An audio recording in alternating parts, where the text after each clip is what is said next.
this episode of Wanted, a Midlife Hobby, we'll put another notch in our hobby belt while we talk about a pastime you can tool around with, woodworking.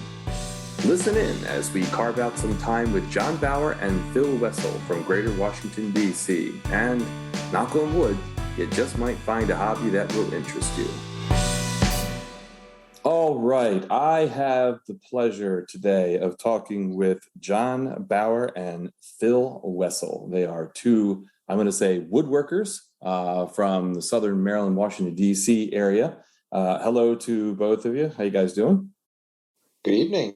Doing well, Hey, Rob. Rob. How are you?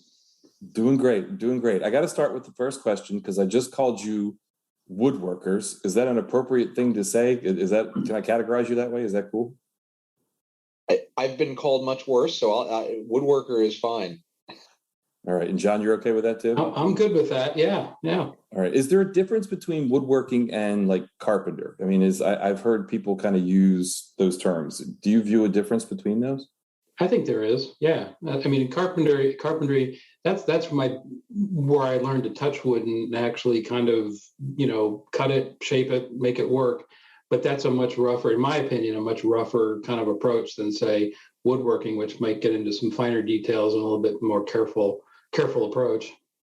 Yeah, I mean, I think it depends on what kind of woodworking you do. It's sort of like a rectangle is a square is a rectangle, but a rectangle is not a square sort of thing. That, I think carpentry certainly is working with wood, but in my mind, carpentry is much more construction focused. It's doors, it's cabinets, it's framing a house, it's trimming windows. It is carpentry. That certainly can be elevated to a level of craft that would make it on par with fine woodworking, but not always. They're definitely related terms, and can be approached with varying levels of craft and skill. Is there like an elegance then? Am I overstating it if I say something like then woodworking is more elegant, or is that like going over the top? Not always. Elegance is an awfully lofty word, at least to what I'm doing. Well, then, all right, John, how did you get started then? How did you start down the woodworking path? Sure. Well, I grew up around it somewhat. I mean, my father had a shop. My grandfather had a shop. My summer jobs in high school and college were carpentry jobs. They were working with a local small home improvement contractor to build home additions, decks, and things like that. So it started with carpentry. I mean, it started with the idea of building walls and doing home improvement stuff. And my dad did some really interesting furniture projects that I still have in the house now. And so it at least gave me a sense that even in a small home shop and with relatively modest tools, you could produce some fairly beautiful things that were worth putting in the living room and didn't have to just be out back, in the backyard. Gotcha. Did you have a similar story, Phil, or how did you get started on it? Yeah, my story's a little bit different. I think the most complicated thing my dad ever made was a set of 2x4 and plywood shelves for the pantry in our basement. I sort of came into it, believe it or not, thanks to TV. When I was growing up, my parents were not big fans of TV except for PBS, and the one handful of shows we were allowed to watch when I was 5, 6, 7 were New Yankee Workshop, This Old House, that sort of crop of shows on TV. So I was probably the first 6 or 7-year-old who could tell you, what a stud was and how to frame a wall just from absorbing it through TV. And it became an interest to the point where by the time I was in middle school, with absolutely no training beyond the TV, I was asking for a table saw for Christmas and a router table. And so I started sort of just, and kudos to my parents for being willing to fund these adventures, even though they had no experience in them themselves. I sort of built up this collection of tools, some of which I still have sitting out in my shop today, 25 years later. And really just started getting into it, making stuff, little projects around the house, little attempts at furniture. And it was something I was interested in. So I sort of am almost entirely self-taught thanks to PBS and now YouTube. So I feel like we're on the very edge of a nature versus nurture kind of conversation, because it sounds like, John, I mean, you grew up with it, and Phil, we don't know where the heck it came from for you, other than, because I'll be honest with you, I watched a lot of, PBS also, but they didn't have a lot of woodworking on Sesame Street. I'm here to tell you, Big Bird did not pick up a saw. So I have no idea. I'm glad that you kind of picked it up. Which do you guys think is the more important kind of influence? Is it a nature? Is it a nurture? How would you describe, in terms of having a background before you get into something like woodworking? I don't know. I think some of the basic skills really only required fairly average hand-eye coordination. So, you're not asking for high, at least to start, the high level,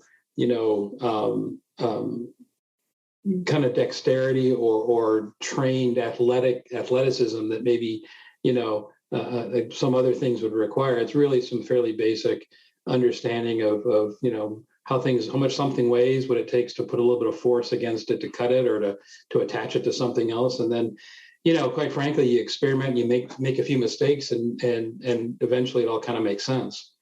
Yeah, I would say I think woodworking is one of those things that lends itself well to people who are sort of visual and experiential learners, as opposed to sort of very, technical, scientific book sort of learners. I think, speaking for myself, when trying to pick up something like woodworking and, watch somebody do it and then go out in the garage and play around and try and make mistakes and learn. And it's really about an attitude and a willingness to learn and try and experiment and, make mistakes and move on, and being comfortable with that sort of learning process. Because there's a lot of mistakes in woodworking, in learning it. How do you fix those mistakes? Bonfire? I was going to say, usually it involves either putty or fire, one of those two, right? Exactly.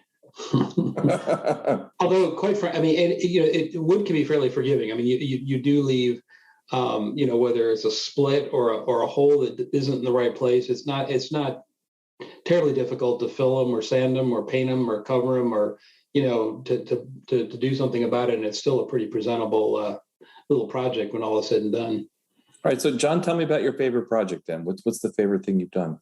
A favorite? Well, I don't know. I've lately gotten into much more carefully designed. And so I said my background was probably more like carpentry and less like woodworking. And when I had small children in the house, that was an easier way to think about it, because those are things you can do quickly and fairly down and dirty, and they can do it with you. That you can let them swing a hammer, and if there's a few dents here and there, that's okay. But lately, I've gotten into the idea that furniture, that if I build it, it could be at a much higher level than I probably thought I could do before. So I've gotten into things like, craftsman-inspired tables, a desk I designed from scratch that was inspired by one of the really kind of giants of woodworking, George Nakashima. It inspired some of the joinery and some of the shape and some of the form. I mean, these are things that once you sort of get past the idea that just building shelves and building utility tables and workbenches, as really fine and as fun and as useful as those things are, it's a really interesting challenge to spend, instead of a weekend on a project, go through a couple of weeks of designing it and sketching it and drawing it and working through some details, going through a couple of weeks of researching, how certain joints are made, what the right kind of wood species might be, and then, literally a couple more months building it, shaping it, putting it together, taking some time to sort of step back from it and see if it's really what you want. And then, it's interesting, we talk about woodworking, but one of the most intensive parts of it can be finishing. I mean, just preparing a surface that's ready for a really nice stain, a really nice top coat. Phil's going to disagree with me about stains. We've had this conversation before, but and some people will say leave it natural and just protect it from the water rings from your glasses. Others, there's a tradition of doing certain types of finish and certain types of color, whether it's paint or stain. But to get to that point where it's a surface that really is beautiful and is nice to touch, and that takes a lot of work right there. And that's not something that's always that obvious to somebody at the end, how much time you spent really making the surface ready for a finish and how much time it took to layer up, in some cases, 10 or 12 coats of a finish to really get that quality. And that's the stuff I've been getting into lately where, it takes quite a few weeks to finish a piece. So I've got a desk I work at since pandemic was all about working from home. I worked on this desk probably about a year and a half ago, and it represents probably the most I've ever spent on wood for a single project, and probably the most amount of time I've spent conceiving and building and actually pulling it together. So this has been 18 months, you said. Well, it was about that long ago that I did the project because we were in the pandemic and it was time to really make an office that made sense and not just a quick and down and dirty place to do some work. How long did the actual project take you? It probably took about 4 to 6 weeks by the time I finished it. From the time I went to the lumber yard, and not a home center, but a true hardwood dealer, and picked out the stock and got it milled to the sizes and shapes I need, or at least the size and thickness I needed, worked out, gluing up the top, which involves a lot of different pieces, getting it worked out. I had to build a jig. I have got a lot of funky angles and interesting joints. I had to build a very specialized jig to make those joints on the table saw. So even that alone was its own woodworking project or its own thing. And now I can't throw that out. I'll have no reason to use that jig ever again, but I spent so much time on it. I'm just going to keep it as a souvenir of this desk project. So getting through all of that, and then as I said, kind of at the end, all that went into making sure the finish was really something fine and refined. It was probably about a 6-week project, all told. Yeah. Oh, that's fantastic. All right, and you mentioned finish again. This is an equal opportunity podcast, so. Phil, I welcome your opinions on finishing, staining, not finishing, staining. Your thoughts? Well, I'm, as John alluded to, I am a big purist when it comes to staining and finishing. And I think I have almost probably in the last 15 years, if it's not paint, it's clear, natural stain, and or clear, natural finish. And it's all about the color and character of the wood. I think one of the interesting contrasts, I think, between John and I and the type of woodworking we do, I'm probably in my life, I've got 2 7-year-old kids. I'm in my late 30s. I'm probably at the stage John was talking about where, limited time, kids running around, and, the focus of my woodworking, at least in the last 10 years, has probably leaned more towards sort of that sweet spot between woodworking and carpentry. We spent a lot of time restoring and rebuilding the 2 old houses my wife and I have lived in. And so my woodworking is leaned towards the bookcases. It's leaned towards the, reclaimed oak beadboard ceiling on our back porch. It's leaned towards, rebuilding and, reproducing spindles for antique railings in the house, some of those sorts of things. And, some of it comes down to time and patience and personality. And I think that's one of the key things for your listeners to understand is, within the universe of woodworking as a hobby, as a profession, as a passion, woodworking runs the gamut, both in terms of level of effort and attention to detail and sort of investment required. And there's something sort of for every personality and every interest. I've done a lot of things that are very, very simple on the joinery and on the technical sort of woodworking side of things, but are large slabs, reclaimed sections of trees, live edge sort of stuff that are very, very simple. And some of that's my personal design sensibility, and some of it's just by design that I don't right now have the time to spend 6 weeks building a desk with fine joinery and doing all that really fabulous, fun sort of exploration that John's talking about. So I'm looking at, okay, I can take this rough lumber that I salvaged from a tree and had dried, and I can mill up 3 boards and I can glue them together and make a really awesome desktop for a sit-stand desk. Or I can make a really awesome floating shelf for the bathroom. Or I can do that sort of thing that still is really unique. You get a chance to get your hand planes out and smooth the wood and sand it and still have the tactile experience of being out in the shop for a couple hours, zenning out, finishing a project, and you still work through all the same principles and all the same steps, but for both necessity and desire, it's something that can be knocked out in a weekend instead of a month and a half. So from the point of, what's in the hobby for folks and how do people get started and sort of that whole, if someone's coming at it from nothing, woodworking is a very, very broad universe that can run the gamut. And so there are people all across the spectrum who are doing stuff with it. Yeah, it's funny you say that too, because I wouldn't build a desk like this every 6 weeks. I wouldn't start another project like this probably for another year. But in between, what happens is those projects you're talking about pop up, and I think it feeds on each other. I was helping my son build shelves for his house, and I know that what I did with him a couple of weeks ago to do this, they were simple painted shelves that fit into some alcoves on either side of a fireplace. So basic, almost carpentry, right?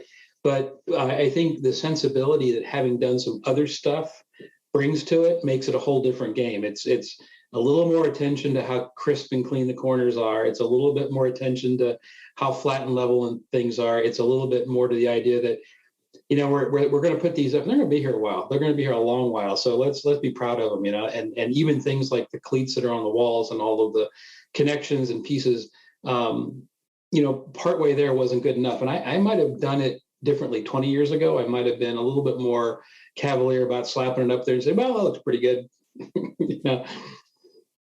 Not anymore, huh? Not anymore. No, I've become way too fussy about it, I think. Well, and full disclosure for both John and I, both of us are architects and come from the architectural field. So we've got a sort of built-in level of anal retentiveness that lends itself to a certain obsession with detail and craft. So that skews skews our approach maybe a little bit. Probably true.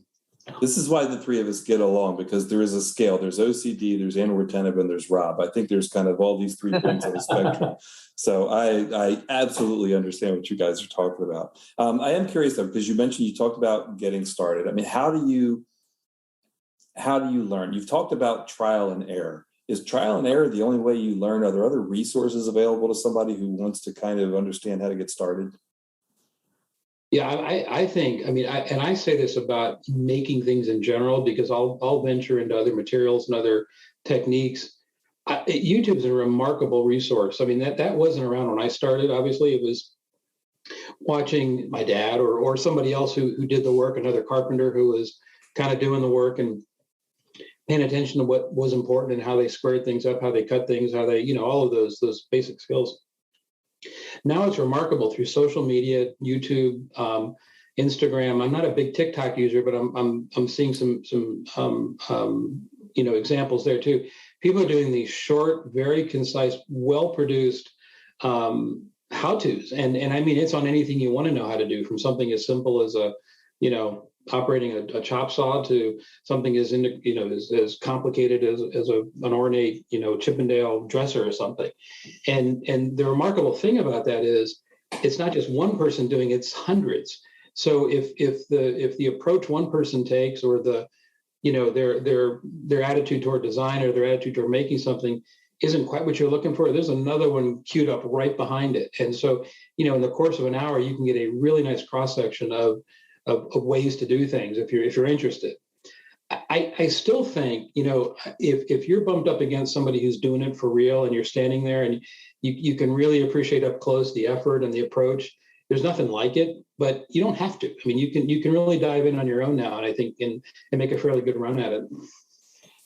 I think, first off, I 100% agree with John. Some of the stuff that I'm still learning from YouTube and from the various social media accounts of folks in the woodworking and the maker space. I bought a welder last year and am putzing around with welding stuff just based on looking at stuff on YouTube and saying, gee, that would look cool. So I think that goes not just for woodworking, but for just about anything you want to do. Phil, I have to tell you, one of the most valuable YouTube videos I've ever seen was how to find that little clip that you get the light bulb out of your headlamp from inside the engine compartment without being able to see it. It's the most amazing. So that I could change the bulb in my headlight. Just thought I'd throw that in there. I think, if someone's looking to get started, I think part of the first question to ask is, again, it's back to what kind of woodworking do you want to do, right? Is your goal to be able to build beautifully dovetailed drawers and, period reproduction, high boy furniture or that sort of fine woodworking? Or is your goal to, build utilitarian stuff for your house? Or is your goal something else in between? And I think because of the vast array of stuff that's available now, you sort of need to start with figuring out what you want to do, because otherwise the just sheer volume of potential sources of information will drown you and you'll get paralyzed. It's so easy to get paralyzed in the social media spiral of, seeing all these people doing all this amazing stuff and not knowing, well, how's that help me, or what do I need to do, or am I looking at the right stuff? So thinking about what sort of woodworking you want to do. Is it for a project, or do you have a project you need to get done around the house, or is this something that you want to invest in for and grow in as a long-term hobby? So the YouTube stuff and the social media stuff is certainly great. There are also resources for someone who wants to go take in-person classes. I know, at least down in the area we're in, there's, Woodcraft is one of the national retailers for woodworking supply. They've got stores, Rockler's another one, and all of those places have classes. If you just walk in, they've got rosters of classes for everything from how to make a wooden pen to how to turn a bowl to introduction to using a table saw, and taught by largely by folks who are hobbyists who are who work there part-time and teach classes on the weekend, or who are retired cabinet makers, or so I've done, I actually did a bunch of those classes in high school, where I learned to turn pens and use a wood lathe, and I just did that on the weekend and learned a ton from those. And it gives you that sort of in-person experience where you get the chance to get your hands dirty, you have somebody standing over your shoulder saying, no, you want to do it a little bit differently this way, or giving you that instant feedback. That's the one part that you miss on social media, that if you really want to accelerate your learning curve, decide what you want to do and then find somewhere that has a class. The nice thing about those classes too is that you can get the chance to use some really good quality tools, like a lathe, an industrial kind of quality lathe, bandsaws, table saws, things that might be a couple $1,000s or more investment if you try to do it yourself, but you can get a taste of what it's like to use them, learn how to use them safely with somebody standing there that has probably already hurt themselves using it, and then get that experience, and then you can decide if it's really something you want to pursue. Don't go away. We'll be right back after the break to talk more about this midlife hobby.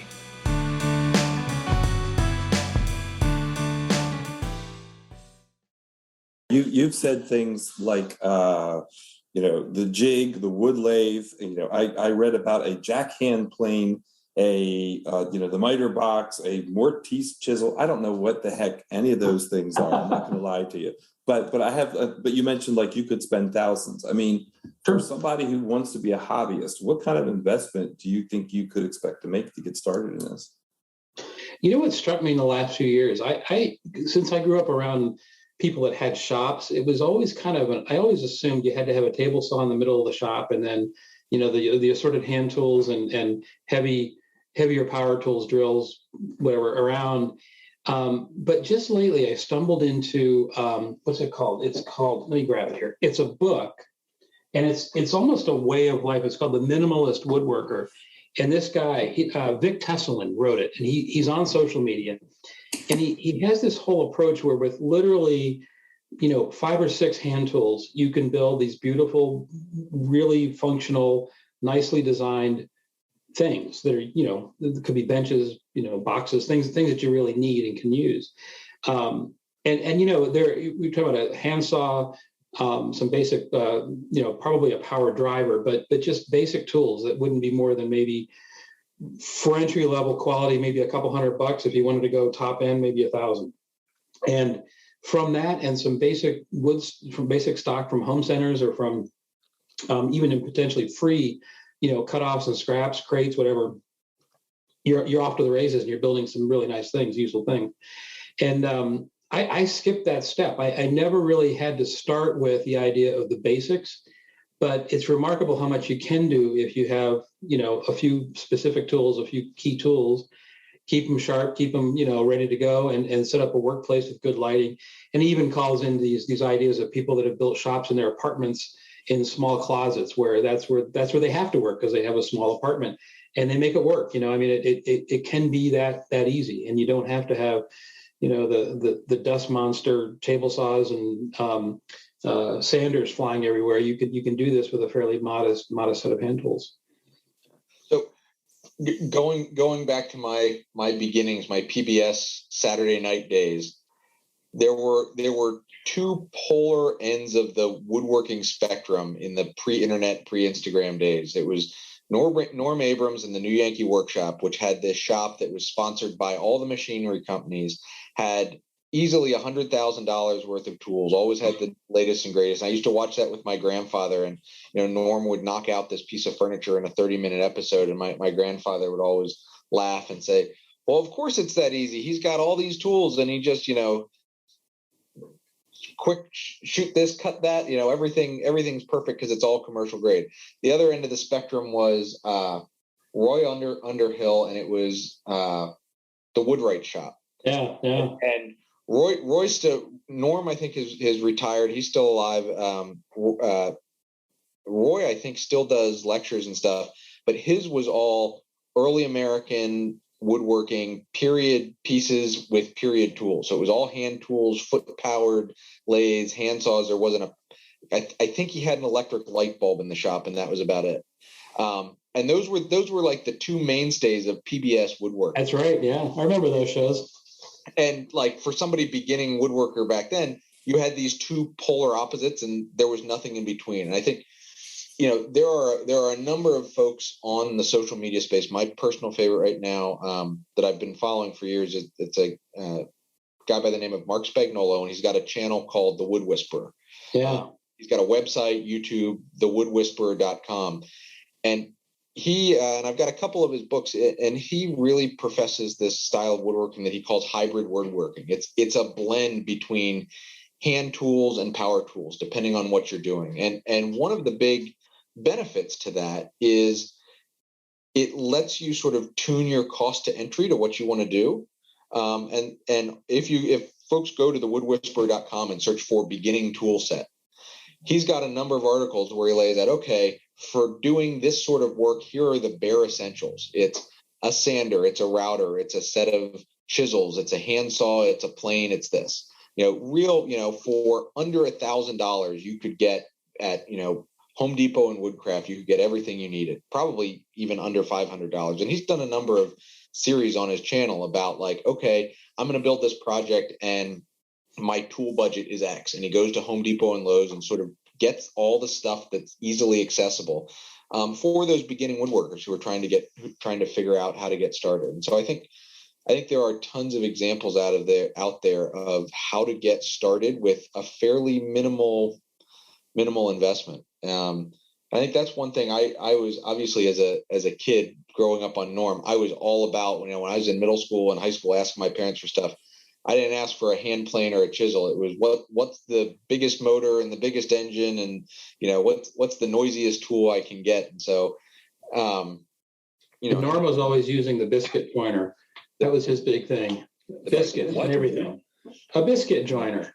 So he has this. It's this tool where anytime the two edges of wood come together, you use this special little, it's almost like a saw. It's a saw, you call it that. It's a little power saw with a special little angled jig on the front of it, and it cuts a slot in the edge of the wood. And it makes two matching slots on the two different pieces. And you get these little pre-made biscuits. They look like flat oval. They're made from pressed wood. Squirt some glue on it, and you stick it together, and it aligns everything and holds it together. And there wasn't a thing. It seemed to me every time I watched him build something, he was using biscuits. He was always using biscuits. And I don't know what's happened to that machine in the last 20 years. I think we've moved on to dominoes and things like that. But you're right, though. He had all the latest gadgets. He had the first compound sliding miter saw that I ever saw. And it was remarkable little like radial arm saw on a base. It was just beautiful. Yeah, he was the beginning of the influencer, where in the days before social media, where the cool tool companies figured out that the way to sell more of the latest and greatest tool is to give one to Norm and put it in his shop. And in the pre-internet days, no one had anything else to compare it to. And so now that there's definitely been there are plenty of fads in the latest and greatest $1,000 tool that people get, but it has definitely been sort of, the information has been sort of democratized, and there are enough multiple points of view that you can figure out how to do just about anything you're trying to do with whatever you have on hand by finding somebody else on YouTube who's done it. And so, I'd get back to that on sort of this level that, you asked about how do you get into it. My attitude is I never build anything I don't need. Like, it's always something I need. I mean, that's sort of the motivating factor. I mean, there's a few things just kind of for fun I've done, but generally it's like, we really could use this. And that's what sort of motivated me to figure out, and it might be more than we need, but at least it started out with something we needed. Do either of you sell your pieces? Do either of you make stuff that you sell? I've sold a few little things, but it's only been incidental. I've not pursued any kind of, Etsy store or specific commissions, but they've popped in here and there. Yeah, I do more stuff that I give away, and the woodworking I have made money on has been more the carpentry side of things, where I'll have friends or family who will say, hey, can you come site build us some built-ins around our fireplace, or can you come redo our deck, or can you, that sort of more rough, more sort of raw woodworking is the only place where I've made any money. And if you totaled up the amount of money I have invested in tools, I'm still in the hole. No, I don't pretend that this is a profitable endeavor. And there are plenty of folks, again, back to the YouTube and the Etsy, that there are plenty of folks who are making a ton of money banging out end grain cutting boards by the hundreds, but those are few and far between. I think most of the people, if you're into woodworking for the joy of doing woodworking and expanding your skills and trying new things and doing new projects, it's not going to be a money-making endeavor. It's going to be to build stuff for yourself, build stuff. I've done my share of, cutting boards and things to give people for Christmas gifts, but I have yet to make it profitable. Yeah, for me, I don't like production. I mean, I think making one piece that's kind of cool and interesting and fulfills a need is all I'm after. Once you start talking about trying to make money at it, it feels like the ones that are doing that are in production. They're making a dozen of something, or they're making 100 of something, and that's okay. There's nothing wrong with that, but that hasn't been much of a motivator for me. And what's interesting is we're talking about tools. I think my frame of reference is I get tools as I need them, and I don't need much now, but things will pop up and there'll be a reason to buy something. And it's not a joke to say, I sometimes look for projects as giving an excuse to get something, get a new tool, try a new tool, whatever it might be. And that's part of it too, right? I mean, that's you sort of springboard from doing something basic to doing something more advanced that might need, a more interesting dovetail saw, might need a more interesting setup for the table saw, whatever it might be. And gosh, isn't that the perfect excuse? I'm going to build this thing, and to do it right, I need a new tool. Yeah.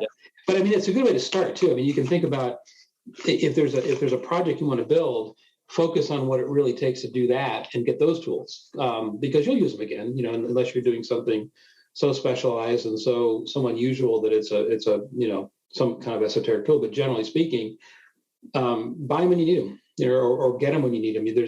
There's a great used market out there too for people that have garages full of these things that stopped using them and are looking to unload them. So keep an eye out for tools that way.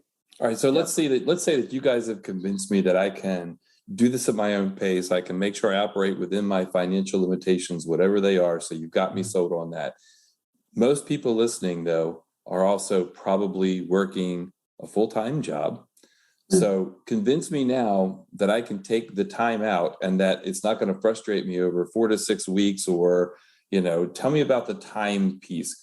How do I get comfortable making a time investment around this?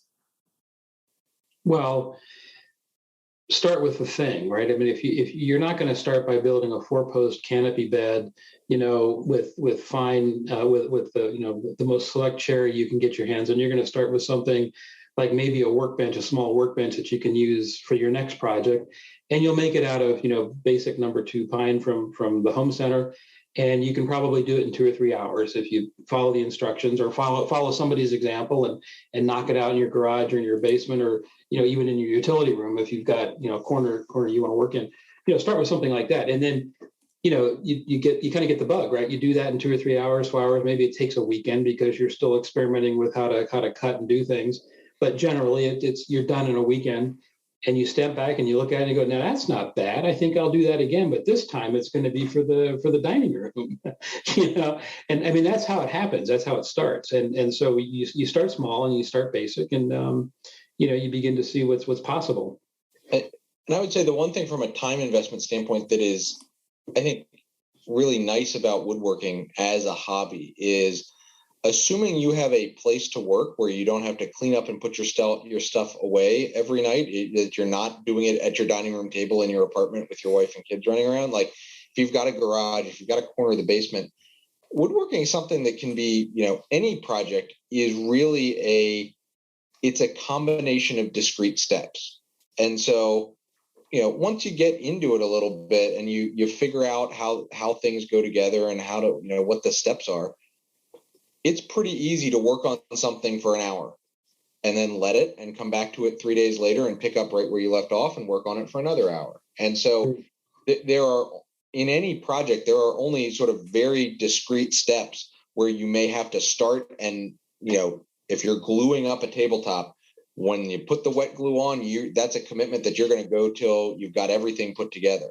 Other than that, it's easy to do it when you have half an hour, 15 minutes. You can go right. Hey, I got 15 minutes before I got to leave. I'm going to go, sand the edge of this board and brush the dust off, and then I'm good to go. So it's not a commitment to spend chunks of 4, 5, 6 hours at a time unless you want it to be. All right, that's fair. Now, do I need to have any? And I'm going to use. There's technical skill and there's behavioral competencies. So pardon the corporate speak for a minute, right? But, one of the behavioral competencies you basically talk about, patience seems to be a recurring theme, if I've got this correct. And if I'm understanding you, some of the technical knowledge can come from YouTube, some of the other sources actually having hands-on assistance, et cetera. Are there other kind of behavioral competencies, or do you have to have something in your DNA that really does say, yes, you can do woodworking versus, because I've always viewed myself as like having 16 thumbs. I mean, I have trouble sometimes even just like making sure I get the dishes clean. So, is there any kind of special kind of DNA you think they have to have, or is there any special kind of, again, I'll call it a behavioral competency you think is going to better serve you as somebody who would be successful at woodworking? So I've struggled with that because there are guys out there doing the YouTube videos and doing, the how-tos, and they're publishing on Instagram, and they're doing these remarkably intricate, kumiko is this little hand-carved, hand-placed, ornamental, screen-like wood stuff that it's remarkable. I mean, you see it and you just think that's beautiful. And then you watch how they do it, which is they're cutting, it takes them about an hour to cut 3 pieces and get them fit together. I mean, it's a whole nother level of focus and concentration. But then there are the ones who are building a simple picnic bench, out back on the patio with basic carpentry skills and some basic joinery skills. And I think the way to answer that is discover what you are. Try some stuff. Just don't commit a lot of concentration and focus to something that's ultimately going to frustrate you. Start with something basic and see if that works, and then move on from there, or go back and forth. Try something complicated at some point, and then if it's really not what you want to do, that's fine. Finish it and don't do that again. I think that's spot on. Know thyself, woodworker, know thyself. There are projects for every level of patience, and I'd be the first to admit, aside from time availability, a big reason I have not built the dovetail drawer, reproduction period piece is I don't have the patience for it. I like the stuff that I can, start with a raw pile of wood and, focus on for 3.5 hours and be able to stand back and look at progress in 3 hours. There's no way I could do Kumiko. I'd get into the first hour and it would end up in the fire because this takes long. I don't have that kind of patience. So it all goes back to the type of woodworking you're doing. There's something for every patience level. I think. Yeah. On a serious note, though, it can be dangerous. I mean, you're dealing with sharp objects. You're dealing with 2 and 3 horsepower motors that are with sharp things attached to them, spinning at very high RPM. If nothing else, if your level of patience for the actual project is tested, one of the things you have to commit to is keeping all 10 digits on the ends of your hands, and doing what it takes to take some very basic safety precautions. Understand that, believe it or not, if this sounds strange, it's true, and Phil will back me up on this. The sharper a tool is, the safer it is, because most accidents happen when a dull tool gets hung up or it doesn't respond the way it should, and you end up putting more force into it than you need to, and it backfires on you and usually slips and hits you somewhere. So basic things like that, and they're not always intuitive. So like I said, a sharper tool is safer, but on the other hand, focusing on that over other things, it can be easy to be standing at a saw or standing there with something and get distracted by a neighbor walking by and saying hi, or a kid running through the room and things like that. And if nothing else, that has to be the top priority, is to stay safe doing it, so that you can enjoy it and not either hurt yourself or ultimately be afraid of doing something because you've had a bad experience. That's good. I hadn't even thought about the safety part, to be honest with you. It should have been one of the most obvious things, but that's really helpful. I appreciate that. All right. So this has been a great discussion. I got to tell you, so at least aside from a little bit of fear on the safety side, because I'm, again, good news is I have 16 thumbs. So even if something happens, I'll still have some thumbs. You got plenty left over. Got plenty left over. So, not making light of the safety issue at all, obviously, but yeah. But so if I wanted to, let's say you got me, or you've got one of the listeners, 100%, I'm in, man, I want to do this. Give you one piece of advice, each of you, about how to get started. Ooh, that's tough. Phil, are you going or am I going? I think that, and this is going to sound like a cop-out answer, I think that the one piece of advice is to just start. And I think that don't let the perfect be the enemy of the good, and the fear of, don't let yourself be paralyzed by not having done it before. I think, again, set expectations appropriately, pick a project that is not overwhelming, and plan to screw it up 3 times and just start.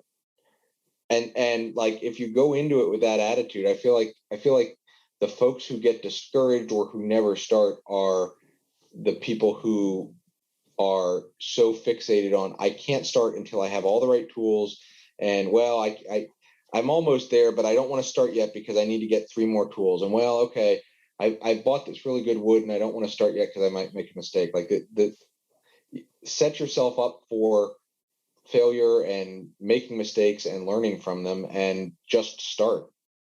And there are a lot of useful things out there that, believe it or not, you can make with, I said scrap and sort of cast off, material, but even if you have to buy it, relatively inexpensive lumber. I mean, think of the things like, a plant stand, a small bench next to the, on your porch. Think of, a box to keep, old newspapers. I mean, things that are, they're not, I don't want to say they're throwaway projects, but even if they're ugly, they're still useful, right? I mean, even if you make a few mistakes, they're still useful.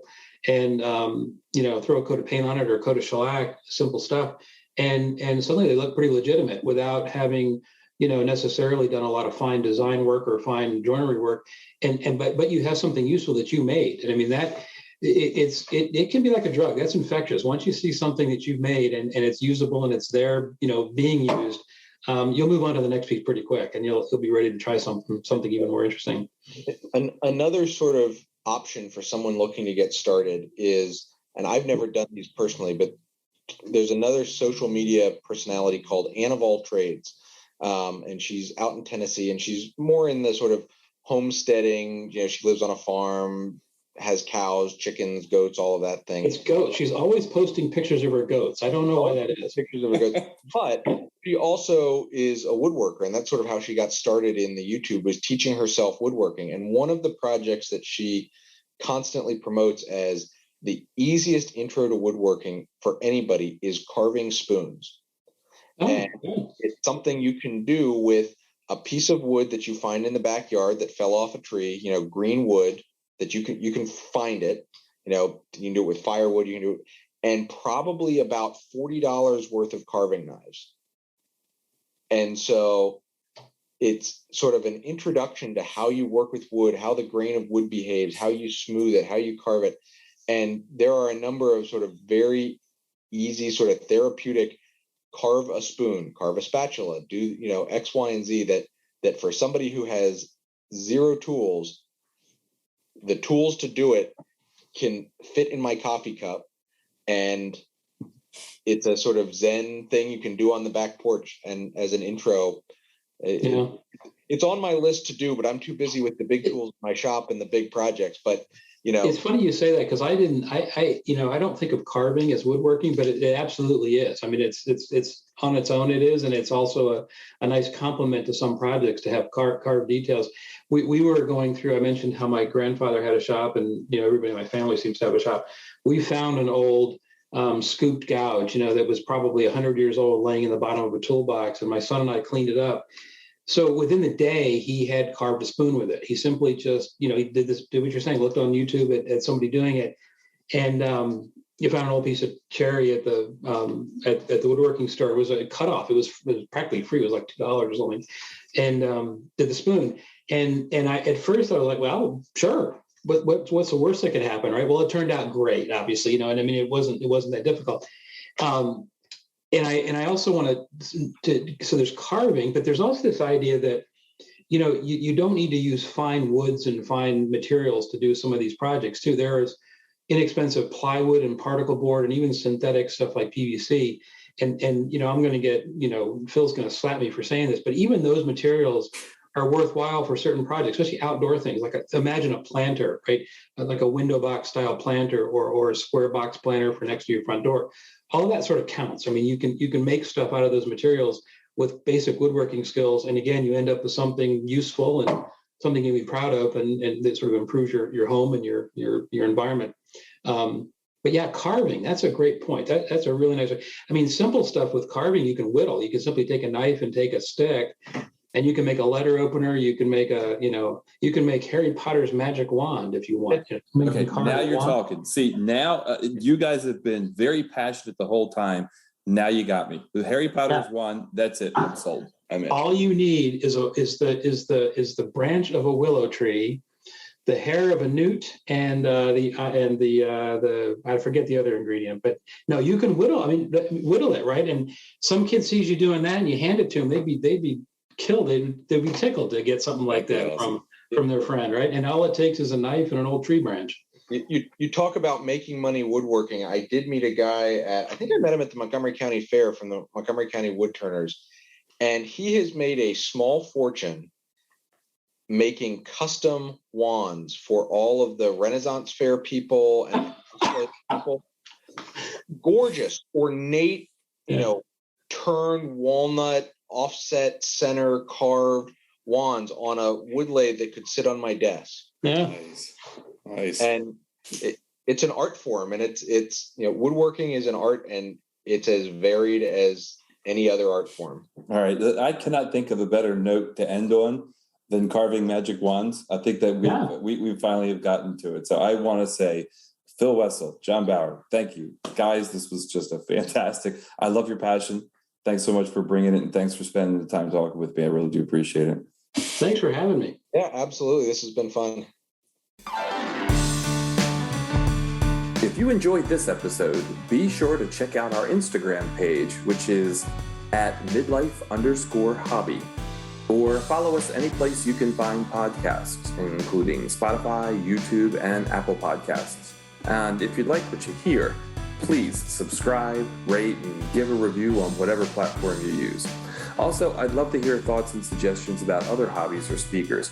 Send an email to midlife.hobby@gmail.com. I'll do everything I can to follow up with you. Special thanks goes to Pablo Casals for this episode's inspiration around hobbies. Pablo, who was recognized as the preeminent cellist of the first half of the 20th century, was known especially for his crisp technique and patience during playing. He said, "I don't have hobbies, I have passions." Hope you'll join us next time for Wanted, a Midlife Hobby.